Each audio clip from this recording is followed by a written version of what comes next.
La presente conferencia, relacionada con postulados en torno a la pedagogía crítica, será orientada por Ada Lorena Cerón Rosero, maestrante en Educación de la Universidad Iberoamericana, de profesión ingeniera de sistemas, especialista en gerencia de la calidad y magíster en gestión de la innovación.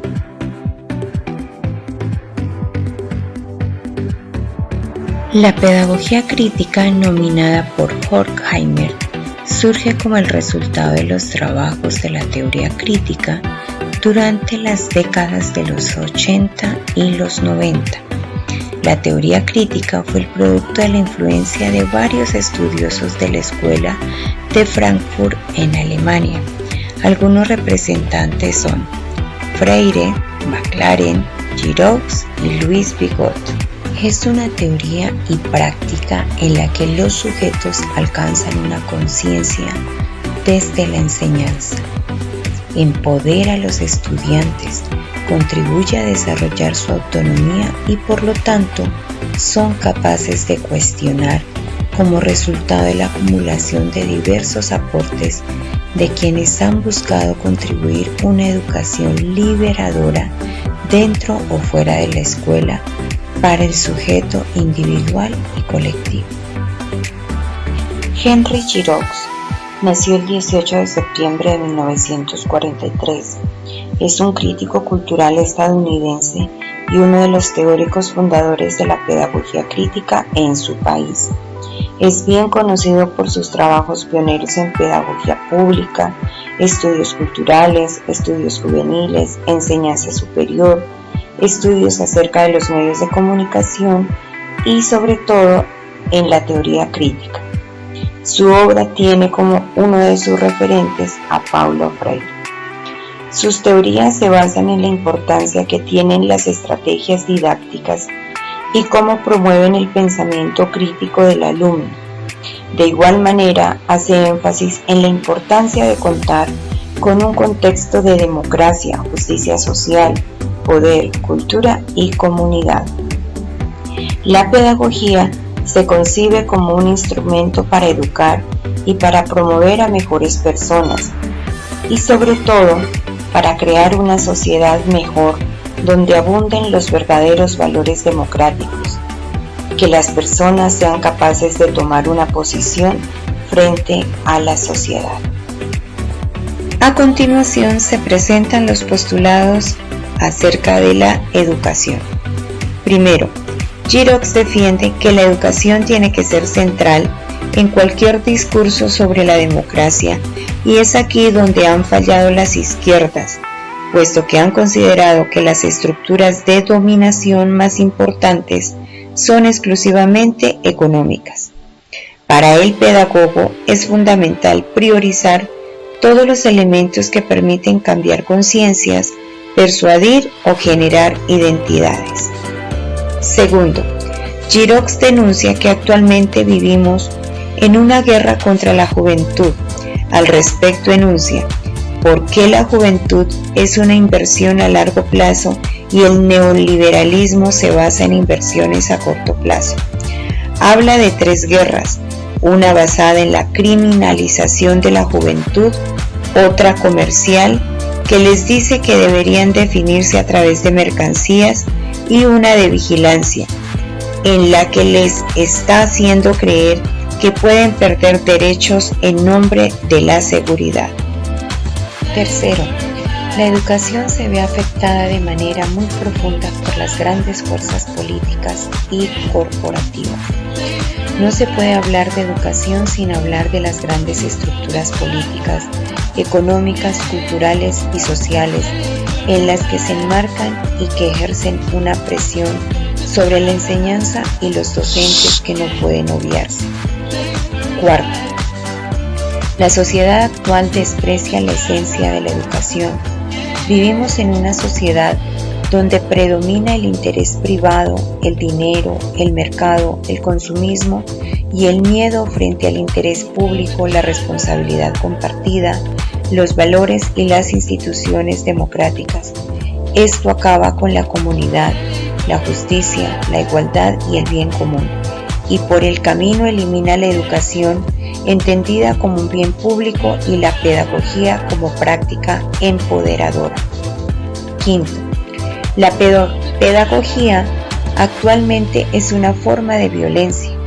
La pedagogía, tal y como está planteada en muchas escuelas actuales, ataca en vez de educar y no logra que los alumnos se reconozcan en lo que hacen.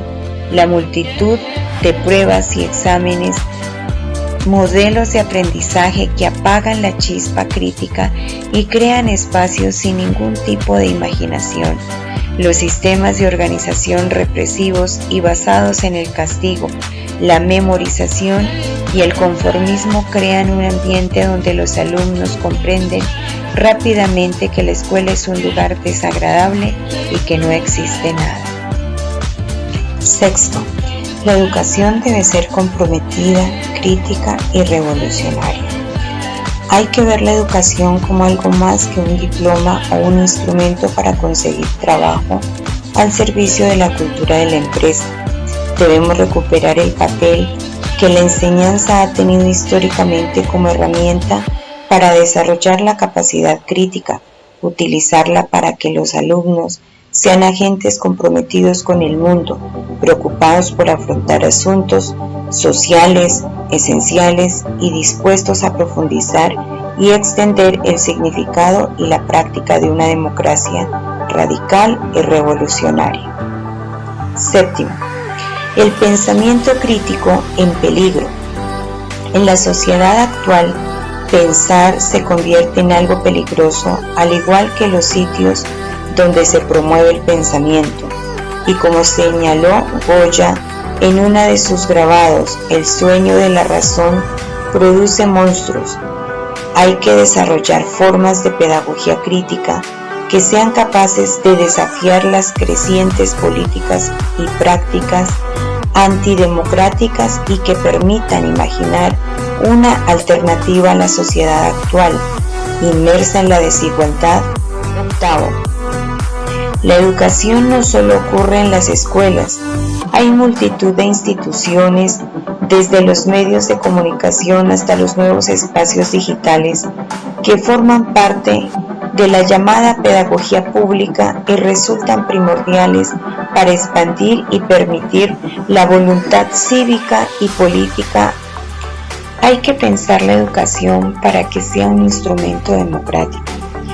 Debemos preguntarnos qué debe lograr la educación en una democracia, qué trabajo deben hacer los educadores para crear las condiciones económicas, políticas y éticas que permitan dotar a los jóvenes de las capacidades necesarias para pensar, preguntarse, dudar, imaginar lo imaginable y, en consecuencia, para que ellos mismos defiendan la importancia de la educación como herramienta inspiradora e impulsadora de ciudadanos críticamente implicados y socialmente responsables.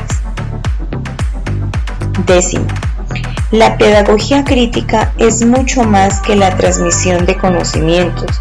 La pedagogía crítica no se limita a comunicar técnicas y metodologías, sino que se centra en comprender qué ocurre realmente en el aula y en otros espacios educativos, lanzando preguntas sobre cuál es la relación entre el aprendizaje y el cambio social, qué conocimiento tiene más valor o qué significa conocer algo. Pone el énfasis en la reflexión crítica, crea un puente entre el aprendizaje y la vida cotidiana, entiende la conexión entre poder y aprendizaje y amplía los derechos democráticos y la identidad. Por lo tanto, los profesores tienen una gran responsabilidad en el desarrollo de la pedagogía crítica, pero no siempre pueden ejercerla. Los docentes deben aprovechar el poder de la educación para crear una cultura formativa que ponga freno a las amenazas que sufren la democracia y la justicia, y promuevan esferas públicas, ideales, valores y políticas que ofrezcan modelos alternativos de identidad, pensamiento, relaciones sociales y políticas. Sin embargo, las condiciones de trabajo de los docentes, la temporalidad o la carga de trabajos administrativos no dejan tiempo ni generan espacios de interculturalidad para poner en práctica sus habilidades de forma adecuada. El objetivo final no es solo una nueva educación, sino una nueva sociedad. No solo debemos imaginar que reformamos una sociedad que esté rota, sino que la eliminamos. Necesitamos un nuevo tipo de sociedad, un nuevo discurso, unas nuevas instituciones. Y para empezar a hacerlo, debemos tomarnos en serio la educación y sus implicaciones, comprender que con la pedagogía no solo estamos modificando el conocimiento, sino que estamos influyendo en la conciencia y la percepción y tenemos el poder de crear nuevas subjetividades que no se definan a sí mismas por el precio de mercado. Finalmente, Giroux envía un mensaje para las juventudes. Los momentos de incertidumbre pueden ser de gran ansiedad, pero también de grandes oportunidades. Tiempos para repensar el lenguaje de la política, de la lucha, de la solidaridad. El poder no es exclusivamente dominación, también es resistencia. La gente joven tiene mucho poder, pueden detener las sociedades, pueden bloquear las calles, participar en acciones directas, educar a los padres. Son una fuerza política muy potente y lo que tienen que hacer es reconocer esta potencia. Tienen que actuar porque un discurso de la ansiedad debe dar paso a un discurso de la crítica y este a su vez debe dar paso a un discurso de las posibilidades. Y un discurso de las posibilidades significa que pueden imaginar un futuro muy distinto al presente.